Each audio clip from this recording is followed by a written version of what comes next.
से इसको ग्रो कर रहे हैं, आगे की ओर ले जा रहे हैं और बहुत कुछ सीख रहे हैं। और नो, हम लोग हर दिन नए नए स्पीकर के साथ सुनते हैं। तो और बहुत ही अच्छे स्पीकर हमारे हैं जो हेल्थ के बारे में हम लोग को बताएंगे। तो हम उनको वर्चुअल स्टेज पे जोरदार क्लैपिंग के साथ बुलाना चाहेंगे, सोमन मांझी सर को, जो हम लोग को हेल्थ के बारे में बताएंगे।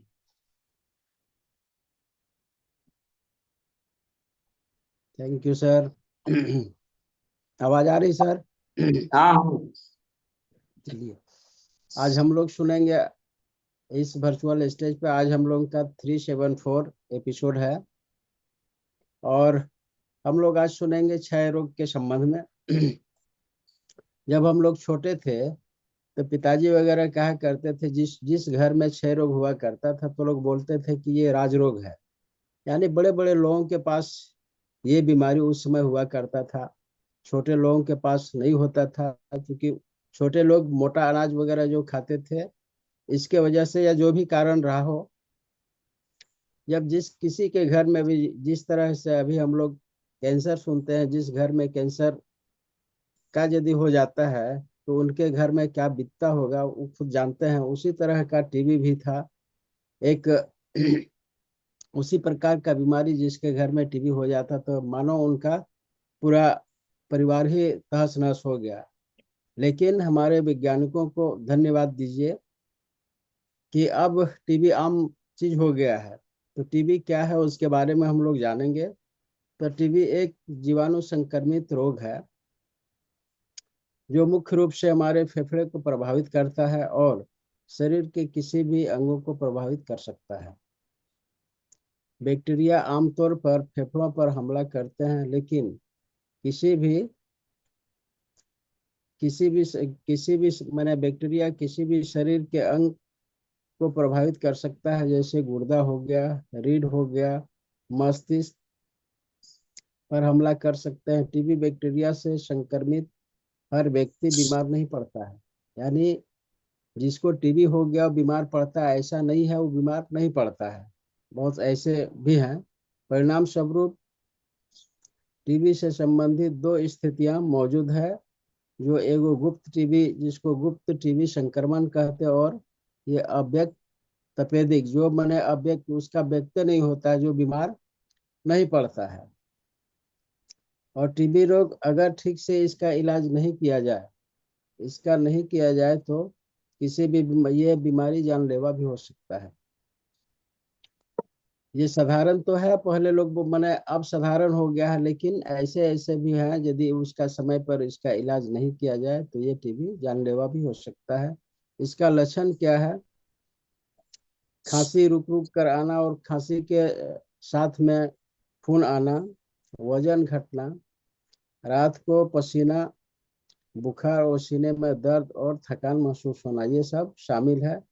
संक्रमित अंग के आधार पर टीबी से संक्रमित बहुत से रोगियों रोगियों में कोई लक्षण दिखाई नहीं देता है। टीबी बीमारी पुष्टि होने पर मरीज को तपेदिक बिरो-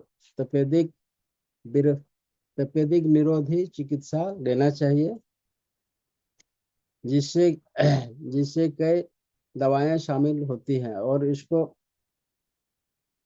हम इलाज यदि समय पर कर लें और उसका इलाज सही, और जो डॉक्टर लिखते हैं कि आपको 6 महीना तक खाना है, 6 महीना खाने के बाद वो मरीज पूर्ण रूपेण ठीक हो जाता है। हमारे घर में ही घटना थी, हमारी छोटी बहन को टीबी हो गया था। वो इतनी पहले हिस्ट पुस्ट थी, लेकिन टीबी हो जाने के बाद सूख करके माने कांटा की तरह हो गई। जब उनका टीबी का इलाज चला, 6 महीना तक सिस्टमेटिक ढंग से खाई, तो पूर्ण रूपेण पहले के स्थिति में आ गई और ठीक हो गई। तो टीबी पहले वाला नहीं रहा। टीबी का जो हम समय से उसका इलाज करें तो हम उससे निजात पा सकते हैं। तो इसमें हम क्या क्या चीज हम खा सकते हैं? जैसे हमको खाने में जिसमें विटामिन युक्त भोजन हो, यानी जिसमें आपको विटामिन, मिनरल और एंटीऑक्सीडेंट भरपूर मात्रा में हो, जैसे संतरा, अमरूद, कीवी और जामुन। इसका अच्छा विकल्प हो सकता है, उसका आंवला का जूस भी हम ले सकते हैं।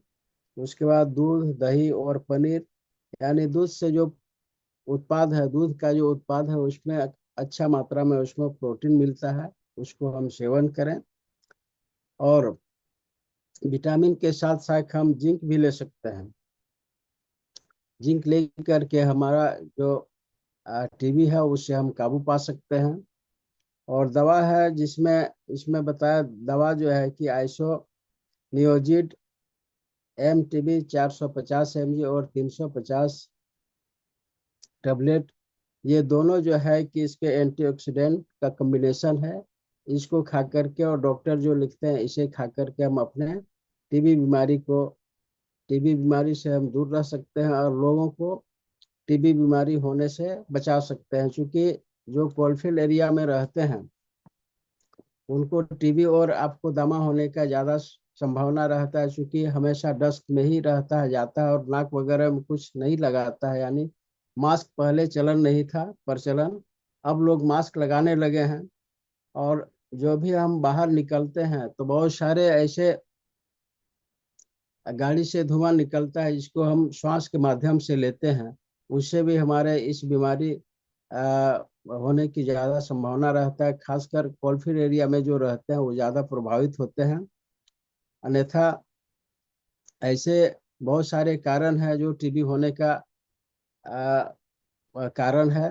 किसी को आपको पौष्टिक आहार नहीं मिलने से भी होता है। यानी जो जो हमने बताया कि आपको पौष्टिक आहार यदि नहीं लेते हैं तो हो सकता है कि आपको टीबी है, या टीबी हो जाने के बाद किसी का लक्षण नहीं दिखाई पड़ता है, जांच करने ही के बाद उसका पता चलता है कि इनको टीबी बीमारी है। टीबी बीमारी होने से सभी आदमी बीमार नहीं पड़ते हैं, कोई कोई बीमार पड़ते हैं और कोई नहीं पड़ते हैं।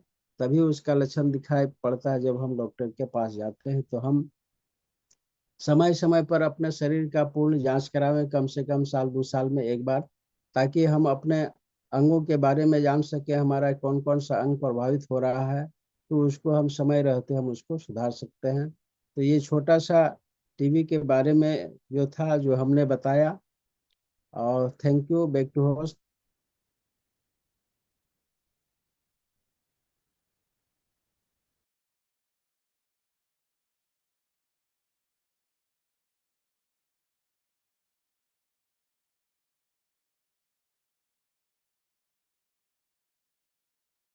चलिए, बहुत बढ़िया, एक जोरदार क्लैपिंग सुमरमा जी सर के लिए। बहुत ही फंटास्टिक इंफॉर्मेशन उन्होंने टीबी के बारे में दिया, बहुत ही जबरदस्त। थैंक यू सुमरमा जी सर।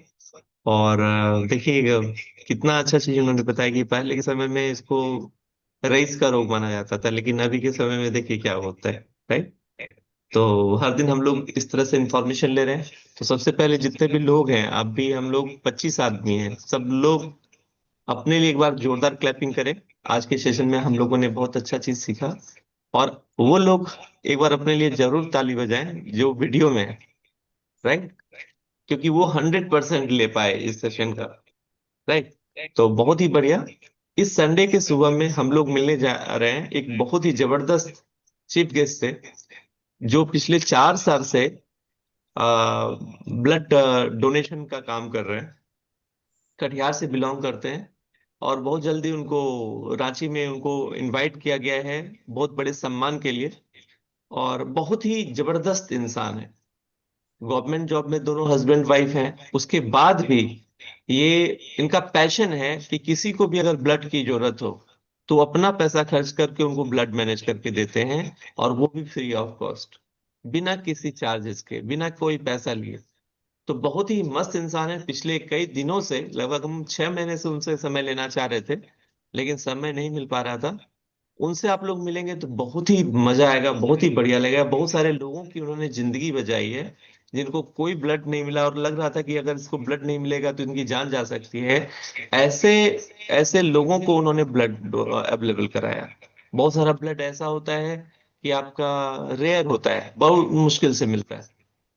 तो उनसे जब हम मिल रहे थे, बातचीत कर रहे थे, तो मैंने देखा कि जैसे हम लोग लिस्ट में कांटेक्ट इनवाइट करते हैं, तो उनके पास पूरा लिस्ट बना हुआ है कि ओ पॉजिटिव कितने लोगों का है, बी निगेटिव कितने लोगों का है, बी पॉजिटिव कितने लोगों का है। और हर 3 महीने में उनसे वो तगादा करते हैं और उनसे ब्लड लेते हैं। तो बहुत ही मजा आएगा संडे के सुबह में उनसे मिलके, बहुत ही मजेदार सेशन होने वाला है।